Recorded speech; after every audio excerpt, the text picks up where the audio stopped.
할렐루야. 하나님께서 오늘도 우리에게 귀한 하루의 삶을 허락하여 주셨습니다. 오늘은 2020년 11월 26일 목요일 날 아침 시간입니다. 오늘은 추수감사절입니다. 우리 오늘도 주님의 은혜 가운데서 또 기쁘고 복되고 또 감사한 귀한 날 되어주시기를 주의 이름으로 축원합니다. 우리 다 함께 주기도문으로 기도드리겠습니다. 하늘에 계신 우리 아버지여, 이름이 거룩히 여김을 받으시오며 나라의 임하옵시며 뜻이 하늘에서 이루어진 것 같이 땅에서도 이루어지이다.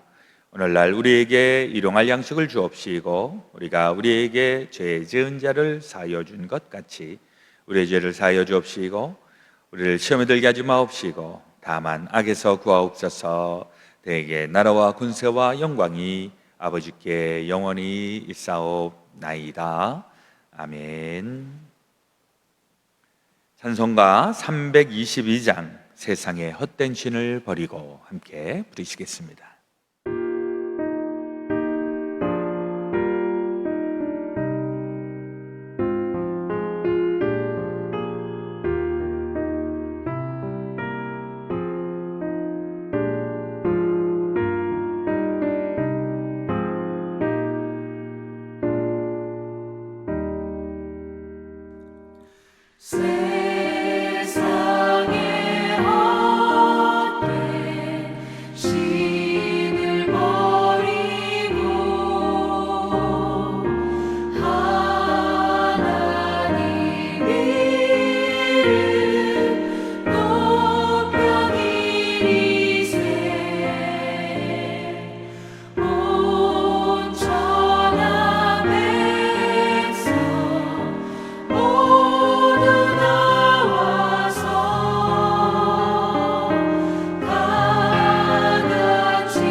함께 기도드리겠습니다. 감사함으로 그의 문에 들어가며 찬송함으로 그의 궁정에 들어가서 그에게 감사하며 그의 이름을 송축할지어다. 아멘. 전능하시고 자비로우신 참 좋으신 우리 아버지 하나님, 오늘도 우리에게 귀한 하루의 삶을 허락해 주시니 감사합니다.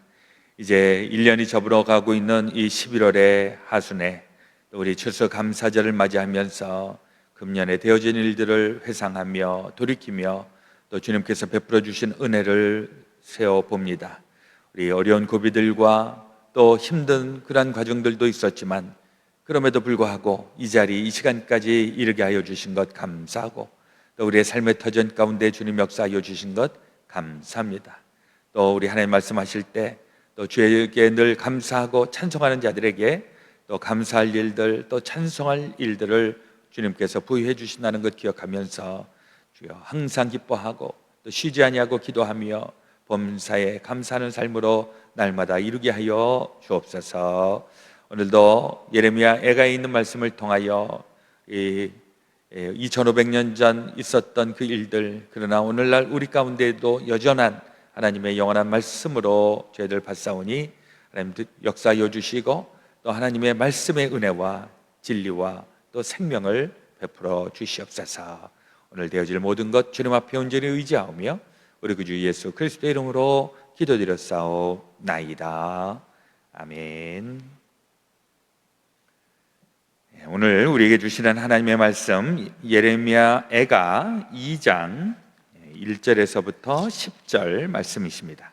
구약성경 1144페이지 드라마 바이블로 함께 읽도록 하겠습니다. 예레미야 애가 2장 1절로 10절. 슬프다. 주께서 어찌 그리 진노하사 딸 시온을 구름으로 덮으셨는가. 이스라엘의 아름다움을 하늘에서 땅에 던지셨으며 그의 진노의 날에 그의 발판을 기억하지 아니하셨도다. 주께서 야곱의 모든 거처들을 삼키시고 긍휼히 여기지 아니하셨으며 노하사 딸 유다의 견고한 성체들을 허물어 땅에 엎으시고 나라와 그 지도자들을 욕되게 하셨도다. 맹렬한 진노로 이스라엘의 모든 뿔을 자르셨으며 원수 앞에서 그의 오른손을 뒤로 거두어 들이시고 맹렬한 불이 사방으로 불사름같이 야곱을 불사르셨도다. 원수같이 그의 활을 당기고 대적처럼 그의 오른손을 들고 서서 눈에 드는 아름다운 모든 사람을 죽이셨으며 딸 시온의 장막에 그의 노를 불처럼 쏟으셨도다. 주께서 원수같이 되어 이스라엘을 삼키셨으며 그 모든 궁궐들을 삼키셨고 견고한 성들을 무너뜨리사 딸 유다의 근심과 애통을 더하셨도다. 주께서 그의 초막을 동산처럼 헐어버리시며 그의 절기를 폐하셨도다. 여호와께서 시온에서 절기와 안식일을 잊어버리게 하시며 그가 진노하사 왕과 제사장을 멸시하셨도다. 여호와께서 또 자기 제단을 버리시며 자기 성소를 미워하시며 궁전의 성벽들을 원수의 손에 넘기셨음에 그들이 여호와의 전에서 떠들기를 절기의 날과 같이 하였도다. 여호와께서 딸 시온의 성벽을 헐기로 결심하시고 줄을 띄고 무너뜨리는 일에서 손을 거두지 아니하사 성벽과 성곽으로 통곡하게 하셨음에 그들이 함께 쇠하였도다.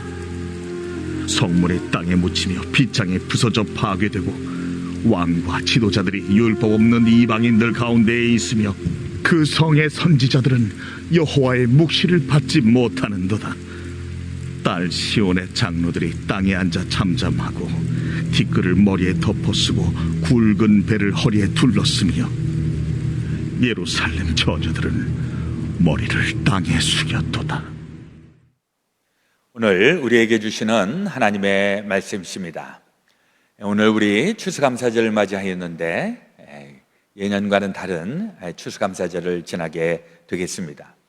그래도 우리 이번 추수감사절에 하지 말라고 하는 그런 것들도 있지만은 우리가 반드시 해야 되는 일들이 있는 것을 기억하면서 감사한 마음, 또 감사한 말, 또 감사한 행동 우리 함께 또 하시면서 오늘 하루 또 기쁘게 복되게 또 지내시기를 바랍니다.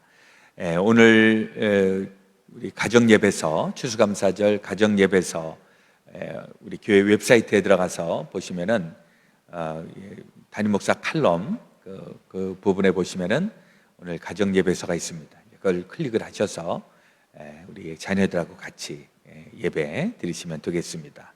우리 교회 웹사이트 다 아시겠지만 www.gbkumc Grace Bethel Korean GBKUMC 약자죠. gbkumc.org에서 교회 웹사이트에 들어가시면 보실 수가 있고, 자, 이따가 카톡으로도 다 보내드리도록 그렇게 하겠습니다. 오늘 예레미야서가 2장에 있는 말씀, 어제 이어서 슬픔의 노래, 비통한 이야기가 이제 전해지게 되죠. 이것은 남유다가 멸망하던 586년 그 어간에 있었던 일들을 이제 슬픈 노래를 지어서 예레미야가 이 노래를 불렀다 해서 예레미야 애가로 1장서부터 5장까지 우리에게 전해져 오고 있습니다. 이게 그 내용도 내용이지만은 그 문학적인 그 수준도 상당히 높아서 우리는 지금 한국말로 번역되어 있기 때문에 잘 알 수는 없지만은 히브리 그 원어로는 굉장히 이렇게 문학적으로도 그렇고 표현 기법도 그렇고 굉장히 놀라울 정도로 세련되게 이렇게 기록을 하고 있습니다. 먼저 어저께도 말씀을 잠깐 나누었지만은 이 애가가, 이 슬픈 노래가 그 히브리 알파벳 그 22개의 그 자음으로 되어 있는데, 이 22개의 자음으로 이렇게 시작을 하는 겁니다. 마치 우리 한글로 치면은 가나다라 마바 하면 그 가자로 시작해서 한 그 행을 이루고, 또 나자로 해서 두 번째 행을 이루고, 이런 식으로 이제 이 시를 쓰고 있는데, 총 알파벳가 22개니까 다 보시면 알겠지만은 1장도 그렇고 2장도 그렇고 3장도 그렇고 3장만 빼고 다 22절로 이렇게 되어 있는 것을 보게 됩니다. 3장만 66절로 되어 있는데, 이 66절로 되어 있다는 것은 3번 반복하고 있다라고 하는 것을 의미하고 있는 것이죠. 그래서 이걸 우리가 히브리 말로 읽고 원어로 딱 이렇게 할 수 있으면 참 되게 좋겠지만은 그런 것은 우리가 할 수가 없겠고, 대신에 이제 그 내용을 좀 보면 오늘 2장 1절도 슬프다, 주께서 어찌 그리 진노하사 딸 시온을 구름으로 덮으셨는가. 이스라엘의 아름다움을 하늘에서 땅에 던지셨으며 그의 진노의 날에 그의 발판을 기억하지 아니하셨도다. 이게 이제 그 586년에 남유다가 예루살렘이 함락하던 그때 있었던 일들인데, 보면 딸 시온이 구름으로 덮였다. 딸 시온, 이 시온이라고 하는 것은 굉장히 아름답고 찬란하고 영광스럽고 이것을 의미하는데, 그게 이제 싹 구름에 의하여서 흑암으로 거두어져 있는, 감춰져 있는 이런 형국입니다. 그러니까 이스라엘의 아름다움을 하늘에서 땅으로 던지셨다. 이스라엘이 아름다운 그런 나라, 또 아름다운 백성들, 이제 그것을 더 이상 볼 수 없게 되었다. 이제 함락하고 당하고 있는 것을 이렇게 묘사하고 있습니다. 또 2절에도 보니까 주께서 야곱의 모든 거처들을 삼키시고 긍휼히 여기지 아니하셨으며 노아사 딸 유다의 견고한 성체들을 허물어 땅에 엎으시고 나라와 그 지도자들을 욕되게 하셨도다. 여기에 사람들이 다 살고 있는 그 집이나 이런 것들을 다 이제는 삼켜버렸다, 다 없어졌다. 그리고 견고한 성들도 다 지금 흩어지게 되었다. 그리고 나라의 지도자들도 다 지금 아주 패망하게 되었다. 이런 것을 얘기하고 있습니다. 지금 보면 좀 두드러지게 그 절보다 굉장히 두드러진 단어들이 나오는데, 3절에도 모든 뿔을 자르셨다. 또 4절에도 모든 사람을 죽이셨으며, 또 5절에도 궁궐을 삼키셨고 성들을 무너뜨리셨다. 6절에도 초막을 동산처럼 헐어버리셨다. 7절에 자기 제단을 버리시며 성벽들을 원수의 손에 넘기셨으며, 이런 것들이 그야말로 그 당시에 일어났던 일들, 그것을 조목조목 이야기하면서 얼마나 그 함락당하던 날에 그 피해가 심했는가 하는 것을 이렇게 보여주고 있습니다.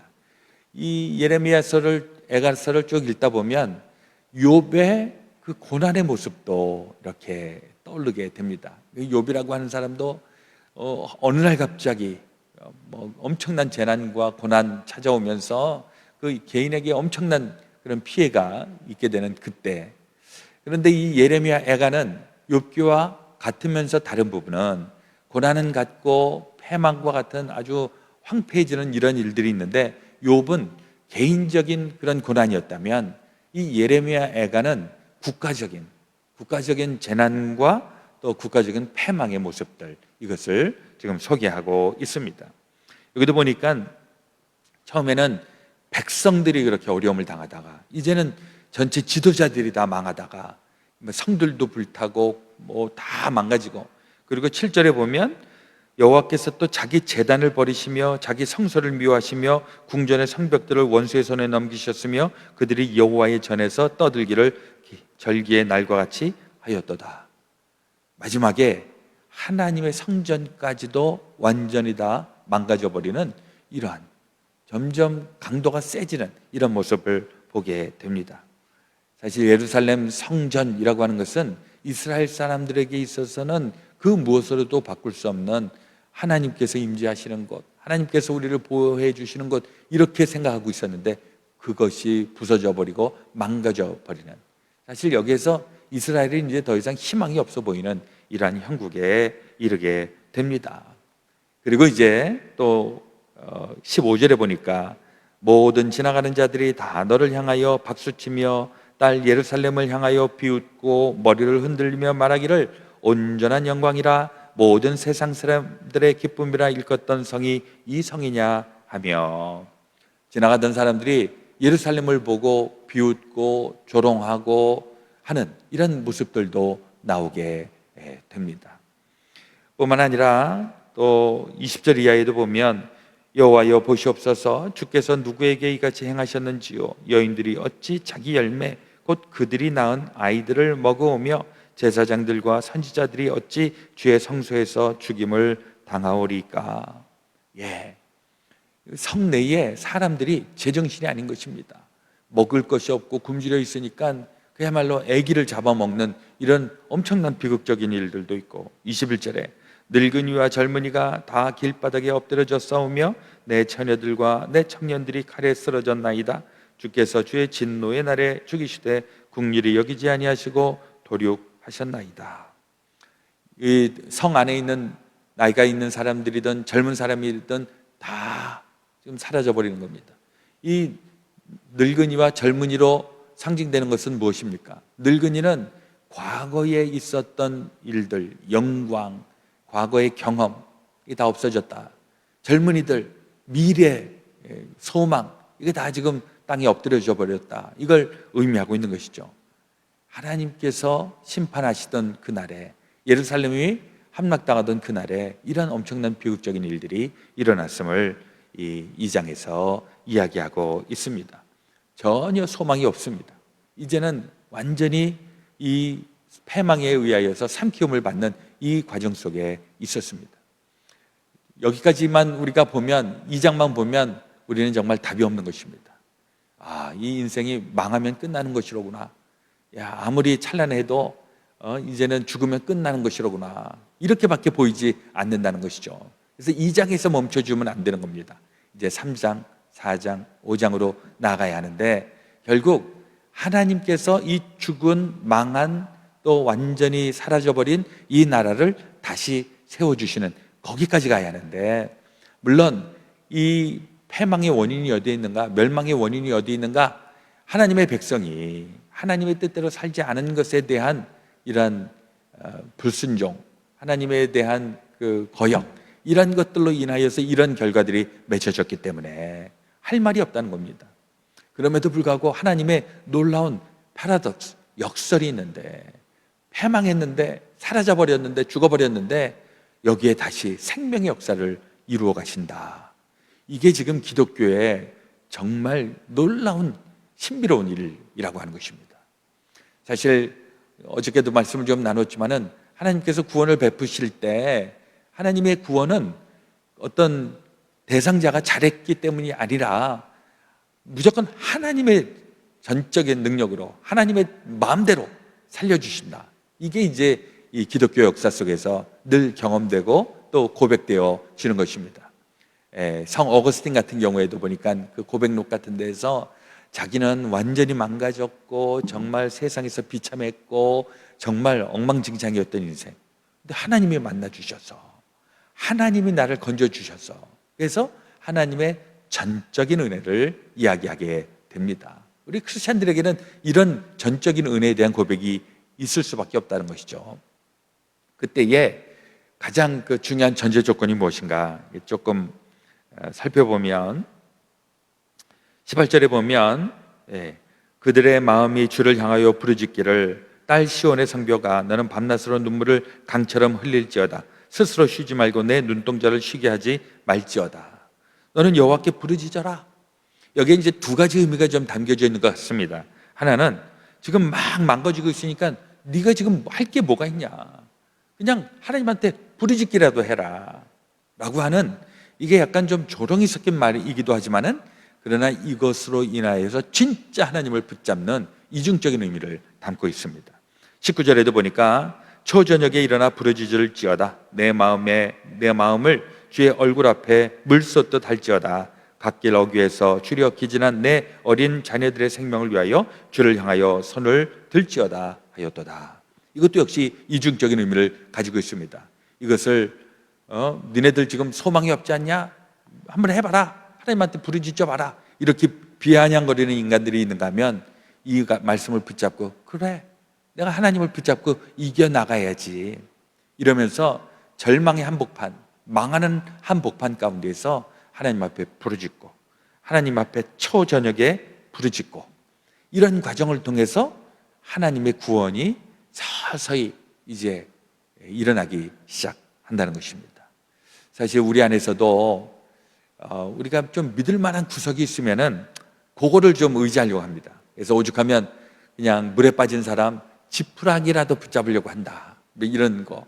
뭐라도 조금 하나 뭐 하나 붙잡고서 나가려고 한다. 근데 지금 이 예레미야 애가에서는 지푸라기조차 없는 겁니다. 아무것도 없는데 그때 울려 퍼지는 게 여호와께 부르짖어 간구해라. 초저녁에 일어나 간구해라. 이런 겁니다. 이게 조롱하는 사람들이 했던 얘기일 수도 있어요, 그게. 그러나 그걸 하나님께서 나에게 요청하시는, 하나님께서 나에게 말씀하시는 것으로 받고, 그리고 그것을 붙잡는 순간에 지푸라기인 줄 알았는데 그게 동아줄이 되고 그게 우리를 건져주는 생명의 줄이 되더라 하는 것입니다. 우리 기독교인들에게는 이런 경험을 하시는 분들이 굉장히 많이 있습니다. 아무것도 소망이 없어 보이고 정말 답이 없는데 놀랍게도 어디에선가 지푸라기 같은 그런 신랏 같은 소망, 그걸 가지고서 간구하고 부르짖고 애타게 눈물로써 호소하고 있는데 하나님이 그 기도를 들어주시면서 구원해 주신다. 그러면서 이제 우리의 삶이 역전되는 것입니다. 사실 우리 살아가면서 가장 그 드라마틱한 게 뭔가 하면 다 치고 있다가 역전하는 겁니다. 역전. 그렇죠? 역전승만큼 짜릿한 게 없는 것 같아요. 그렇죠? 그러나 또 반대로 역전패는 곤란합니다. 아주 지금까지 잘 나가다가 마지막에 공든탑이 무너져 갖고서 정말 중요할 때, 정말 천국 가야 하는 그때 와장창 무너지면 안 된다. 우리 크리스찬들은, 특히 우리 그리스도인의 그 장성한 분량에 이르는 그 사람들은 처음에는 좀 시원찮을 것처럼 그렇게 보였지만은 날이 갈수록 괜찮은 사람, 사귀어볼수록 진짜 백이, 진국이 나오는, 이런 게 이제 우리 크리스찬들에게 나오는 그런 형태이잖아요. 처음에는 시원찮았는데 갈수록 괜찮아지는 거. 예수님께서 그 가나의 혼인잔치, 첫 번째 기적을 행했던 것이 가나의 혼인잔치에서 물을 포도주로 바꾸신 그런 기적인데, 그 물을 포도주로 바꾼 그 기적에서의 가장 중요한 포인트 중에 하나가 뭡니까? 거기 포도 그 연회장에 있었던 사람들이 이거 처음에 우리가 먹었던 포도주보다 나중에 나온 게 훨씬 더 좋으네, 이렇게 얘기하지 않습니까? 이게 예수님이 물을 포도주로 만들어 갖고서 뭐 포도주로 만들었다, 뭐 거기에 우리가 많이 포커스를 하지만은 저는 거기서 한 걸음 더 나가서 처음보다 낫게 하여 주시는 예수 그리스도, 그 기적이 바로 그것입니다 라고 하는 것이죠. 처음에는 아무것도 아닌 것 같고 시원찮은 것 같고 예수님의 12 제자도 다 별 볼 일 없고 그랬는데 갈수록 괜찮아지는 사람, 우리는 더 그런 삶을 지향하며 나가야 될 줄로 믿습니다. 그러니까 우리가 역전패를 하면 안 되고 역전승을 해야 되는 것이고, 여러분들 역전승이 좋으십니까? 역전패가 좋으십니까? 고르라 그러면 어느 걸 고르시겠습니까? 예, 저는 둘 다 안 고르겠어요. 예, 제가 고르라고 하면 저는 역전승이 짜릿하긴 한데 역전승 되기까지가 되게 힘들죠. 그렇죠? 역전승보다는 아예 처음서부터 단단해지고 처음서부터 아주 확실하게 신앙생활하고 처저 역전당하지 말고 끝까지 달려가면 최고로 좋겠습니다. 또 살다 보면 늘 이렇게 순조로운 것만 있는 것이 아니니까 때로는 울퉁불퉁하고 폐색이 짙어지고 망할 것 같고, 그래도 하나님을 꽉 붙잡고 정말 한번 패배할 것처럼 보였을지라도 그때 다시 한번 하나님의 능력을 힘입어서 일으켜 세워지고 또 부활의 능력을 체험하고 하나님의 권능을 체험하고 이러면서 멋있게 뻗어나가는 그런 귀한 인생살이 우리 신앙의 모습 되어질 수 있게 되시기를 주의 이름으로 축원합니다. 남유다가 이 패망하는 것, 슬픔의 노래, 또 비통한 노래 울려 퍼지고 있는데 이게 우리에게 타산지석이 되기를 원합니다. 그래서 우리 안에 또 물론 힘들 때는 이 예레미야 에게스를 보고 같이 공감을 하면서 같이 우는 것도 우리 영적으로 정신적으로 건강해질 수 있어요. 같이 힘들어하고 같이 격려를 받고 하는 거 좋습니다. 그러나 기도하면서 궁극적으로는 우리가 하나님의 승리, 최후의 승리에 이르는 그 비전을 가지고 우리 뚝심을 가지고 끝까지 승리해 나갈 수 있게 되시기를 우리 그 주 예수 그리스도의 이름으로 축원합니다. 아멘. 오늘 우리 기도하실 때는 우리 교회를 위한 기도 하시고, 오늘 추수감사절에 우리 자녀들과 우리 가족들을 위한 기도 같이 하기 원합니다. 우리 대한민국을 위하여서, 우리 또 미국 땅을 위하여서 우리 같이 기도하시고, 또 코로나 바이러스가 창궐하는 이때에 우리 하나님께서 우리를 꼭 지켜주시고 이 어려움 가운데에서도 우리 부활의 능력으로 역전시켜 주시는 하나님의 은혜가 임하기를 이 아침에 같이 기도하기 원합니다. 제가 먼저 기도 드리겠습니다. 하나님 우리 아버지, 오늘도 우리에게 주의 말씀을 허락해 주시니 감사합니다.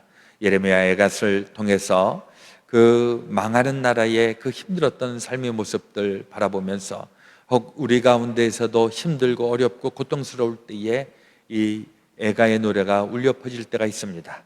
하나님, 그 고통과 슬픔의 한복판에서 하나님의 구원의 메시지 들려지게 하시고, 또 하나님 앞에 울부짖어 간구하고 기도함으로 말미암아 문제를 해결시켜 주시는 주님의 은혜에 봉착할 수 있도록 인도하여 주시옵소서. 우리 폐색이 짙고 또 어려움의 한복판에 있을 때 하나님의 구원의 역사, 죽음 가운데에서 부활의 역사를 일으켜 주시는 우리 구주 예수 그리스도의 은혜가 저희들 가운데 있게 하여 주시옵소서. 오늘 추수감사절에 또 우리 모든 우리 가족들, 구성원들, 우리 자녀들 단단하게 붙잡아 주시고, 또 우리 주 안에서 늘 귀하고 복된 가정 이루게 도와 주시옵소서. 우리 대한민국을 주님 기억하여 주시고, 또 우리 미국 땅 위에 아버지 하나님 함께 하여 주시고 자비와 긍휼을 베풀어 주시옵소서. 코로나 바이러스로 인하여서 사방팔방으로 참으로 위기와 위험과 어려움이 도사리고 있는 이때에 우리 구원의 방주 되시는 예수 그리스도로 인하여서 우리 보호받고 또 안위받고 하나님의 은혜와 평강을 누리기에 부족하지 않도록 인도하여 주시옵소서. 오늘 되어질 모든 것 주님 앞에 온전히 맡겨드리오며, 이제는 우리 구주 예수 그리스도의 놀라우신 대속의 은혜와 하나님 아버지의 풍성하신 사랑하심과 성령님의 감동과 교통 역사하심이 죄송한 모든 성도들 가운데 지금부터 영원토록 함께하여 주옵시기를 간절히 축원하옵나이다. 아멘.